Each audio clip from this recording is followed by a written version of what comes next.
welcome back again to my YouTube channel. Nandito tayo ngayon sa Scarborough Town na kanina naglalakad pa ako eh. Basa na yung sapatos ko. Bibili ako ng parang plastic yung labas. Tapos may parang ano sa loob, parang feather ganon. Hindi ko alam kung ang tawag ko. Ayun ako, lamig-lamig. Basa yung sapatos ko. Grabe.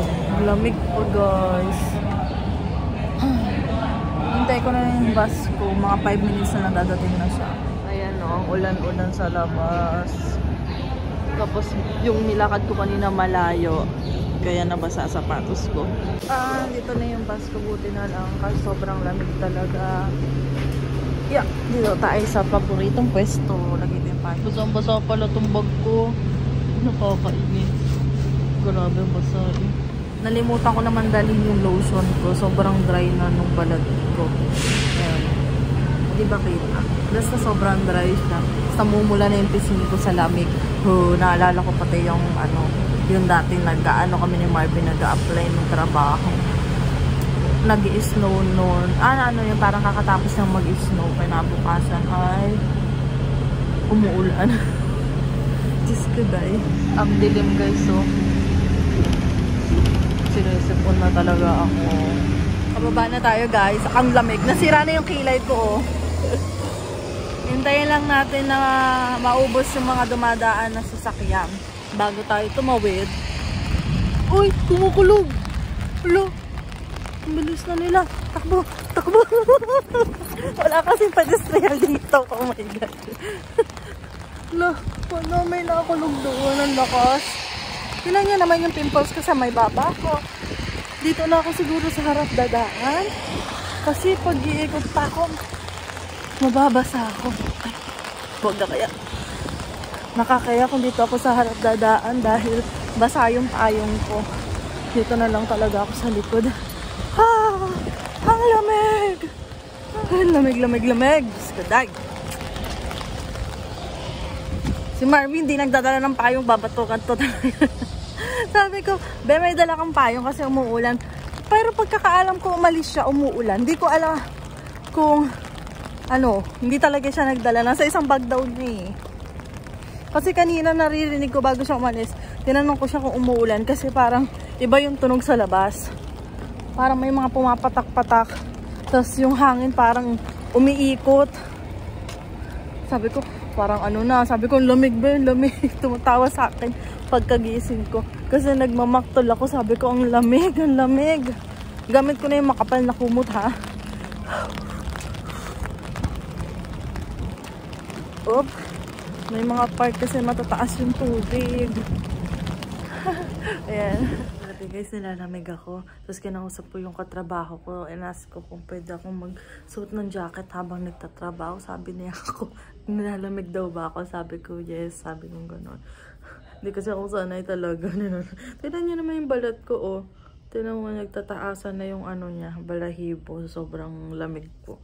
Tapos hindi pa ako nakapag-lotion. Nalimutan ko pa. Kaya lamig na lamig ako. Nahiya ako sa jacket ko. Kasi pambata yung jacket. Tingnan nyo naman. May tinkle bell pa sa likod ko. Siya ka sa harap. Ayan. Hala. Hiya akong gamitin. Pero hindi pwedeng mahiya. Kasi nanginginig na ako sa lamig guys. Suotin ko na. Dapat pala ang sa susunod. Ay nako. Lamig.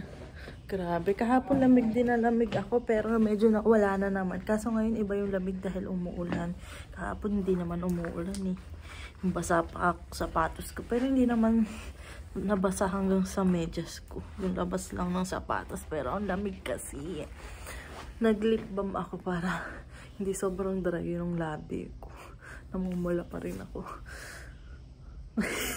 Lamig kasi. Ayan, naggayak na tayo. Tapos mamaya susuotin ko na tong jacket ko. Yung ako pala wala akong locker dahil puno na lahat. Nakikishare lang ako kay ate. Yung Pinay na nagturo sa akin nung una. Sabi niya, lagay ko na lang din daw yung gamit ko sa locker niya. Kasi hindi naman madami yung nilalagay ni ate. Tapos ayun, kanina umaga guys, naggayak lang ako ng, ano bang ginayak ko? nagluto ako. Hindi pala, ininit ko lang pala yung, nagsaing ako, tapos ininit ko lang yung adobo. Yun ang kinain ko kanina before ako umalis. Parang breakfast ko na, ayun siya, lunch ko na dahil late na ako nagising. Nagising na ako 10. Naka-alarm na yung phone ko na 10 ako gigising para may magagawa pa ako sa bahay. Nagwalis ako, tiniklop ko yung yung tinulugan namin ni Marvin, yung kumot, tapos konting linis sa table ni Marvin. Tapos, pagkatapos ko naman kumain, nagluto naman ako ng mais, kasi gusto ko ng mais. Kain din ako ng mais, pero hindi ako nakapagbit-bit. Tapos after no, nagluto ako ng chicken nuggets para baon ko ngayon. Tapos nagbit-bit ako, konting rice lang talaga guys.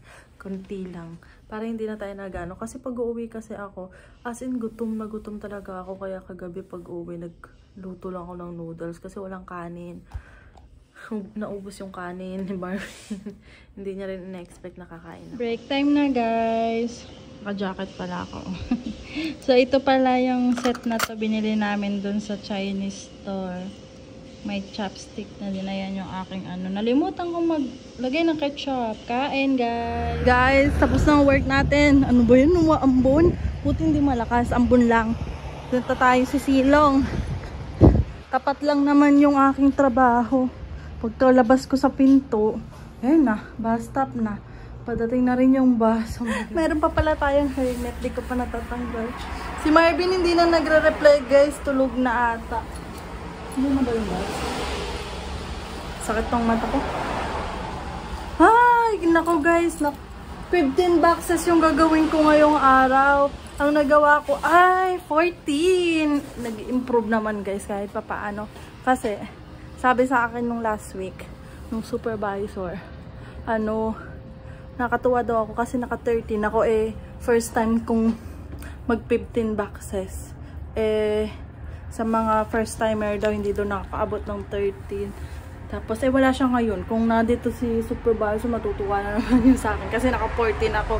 Pangalawang beses ko pa lang yun. Kasi yung una, pinagawa nila sa akin last week, mag-isa na yung inuna nila yung pinakamahirap daw. Para daw hindi ako mabigla. Ayan na yung kasama ko sa likod. Kasabay ko siya. Dito na tayo sa Scarborough Town, guys. Lamig. Kulo ng buhok ko. Lumalaki-lolo yung pimples ko, guys. Check natin yung bus ko. At bakit walang bus? Yung nakalagay. Hintayin ko na lang dito, guys. Ay, sakto guys. Nandiyan na rin yung bus ko. Yay! Hindi tayo maghintay matagal. Guys, tingnan nyo. Umulan! Bukas na ako makapagkwentuhan sa inyo kasi naantok na rin ako. Pag uwi ko, idlip na siguro ako. Pag hindi ko natawagan si mama, matutulog na ako guys. Bukas na ako mag-share sa inyo. Magmamadali na ako sa bahay. Ayoko buksan yung payong ko. Hindi naman malakas yung ulan eh. Ambon lang naman pati. Kaya tatakbuhin ko na guys. Good night! Bukas ako magkwento. Hi guys! So, tutuloy natin yung kwento ko kagahapon. Basa pa yung buhok ko. Hindi ako nakapag-blower kasi nagmamadali na ako. Lamig. Oh, lamig. Yung bus ko naman mga 15 minutes pa pero hinagapan ko na kasi baka mamaya bigla na lang nandyan na sa may Lawrence ay takbon-takbo na naman ako. Lamig. So yun nga. Bali pagka uwi ko kahapon, naiwan ko pati yung payong ko. Pag madali ko kahapon. Naiwan ko sa sa trabaho. Nakasiksik yun dun sa tabi eh. Nung isang araw pa yon, ngayon ko lang naalala. Sabi ko parang ang gaan ng bag ko, may kulang talaga. Ay yung payong ko pala. Hindi ko naman siya napansin kahapon kasi paglabas ko nagmamadali na rin akong umuwi. So ayun nga. 'Di ba naalala niyo may kasabay ako pagpasok sa trabaho. Oh, usap-usapan slow down daw or baka daw tinanggal na. Hindi ko maintindihan pero sabi kasi pag winter daw slow down daw talaga mga factory. Lalo na kahit yung mga ibang mga fast food. Tapos sabi nila sa akin, buti ikaw inayusan mo yung pagtatrabaho mo, at least ikaw nandito kasi dalawa kaming bago. So pag slow down, kalimitan daw na hindi pinapapasok ay yung mga hindi pa regular. Kaya sabi, buti, ka, sabi niya, sabi sa akin ni good job daw ako, good job. Kaya niya ako. Tapos kahapon kasi, 15 boxes nga ako, guys. Tapos, si kuya, ilang taon ba, 66 ata yun. Hirap na rin siyang maglakad. Tapos, tinutulungan niya ako. Sabi ko, okay lang kasi ako, kasi nga hirap siya maglakad. Tapos, isa lang yung machine niya ang bagal pa nung machine niya. Same lang kami nung cups na ginagawa kasi bawat machine iba-iba. Ay nagkasakto na parehas yung machine namin. Sabi ko, kung kailangan niya ng cups, kuha na siya sa akin kasi yung akin sobra-sobra. Kasi hindi ako makaupo. Pag yung 15 boxes, last time 15 boxes din ako pero 13 lang nagawa ko. Kagabi 14 lang nagawa ko. Hindi ako makakaupo kasi nga nagmamadali talaga ako, guys. Tapos sabi ko sa kanya, kuha na siya dun sa mga sa mga arms ko, yung mga arms ng machine ko. Kung para mapabilis din siya, matapos din siya kumbaga ba. Tapos sabi niya okay lang daw sa akin. Sabi niya, hindi, sige nakuha niya, napansin niya, aligagana ako. Napansin niya hindi ako nagpapahinga kasi nga yung laging puno yung arms ng machine ko. Sabi ko, okay na lang. Sabi ko, kahit puno lagi yung arms ng machine ko para mabilis akong makapaglagay ng mga cups ko sa box. Napansin niya, hindi daw ako nagpapahinga. Sabi niya, para daw makaupo naman daw ako ng konti. Kinuha niya yung iba. At least nakatulong din naman sa kanya. Sabi ko, para mabilis din siyang matapos. Tapos ayun, natapos naman siya na parang nakailang kuha din siya sa akin. Kahit papaano hindi ako. Ayoko kasi patayin yung machine ko kasi pag pinatay ko yung machine ko, baka naman kulangin ako sa oras minsan kasi ang tagal ng machine ko. Kahit sabihin 10 arms kasi yung akin kahapon. Nalulungkot naman ako. Kasi lagi ko siyang kasabay pagpasok. Tapos pag uwi, sabay din kami napunta dyan sa Scarborough Town. Kaya pala kasi 2 days na. 2 days na siyang dinapasok. Tapos wala namang sabi pa nga namin nung Friday, sabi niya, see you on Monday, sabi niya ganyan, see you, chismisan pa nga kami. Ay, stop na pala. Tapos guys, doon kasi sa trabaho ko, siya, naka-agency lang ako. So, pag nagustuhan nila ako ng after 3 months, diretso ako pagtatrabaho sa kanila. Tapos pag as in talagang ayaw na nilang bitawan, i-regular na nila ako. Kasi yung isa kong kasama, 6 months na siya doon, ngayon regular na siya. Tapos, meron din ako kasing ini-refer doon sa agency. Tapos sabi ni kuya, hindi pa daw siya tinatawagan. Kung tinanggal yung isa, dapat may kapalitan agad yun kasi madami naman nag-a-apply sa kanila. Tapos ayun, nasa isip ko na siguro nga talaga slow down. Hindi mo na pinapasok or inilipat mo na sa ibang factory, ganyan. Kasi diba, ang lamig. Nakakaano naman. Kaya kapag may work kayo, dun muna kayo, huwag muna kayong aalis. Hanggat may income. Ang hirap kasi maghanap ng trabaho ngayon, lalo na winter. So, ayun na guys. Ngayon na lang uli. Papaalam na ako guys. Don't forget to like and subscribe to my YouTube channel. Bye-bye!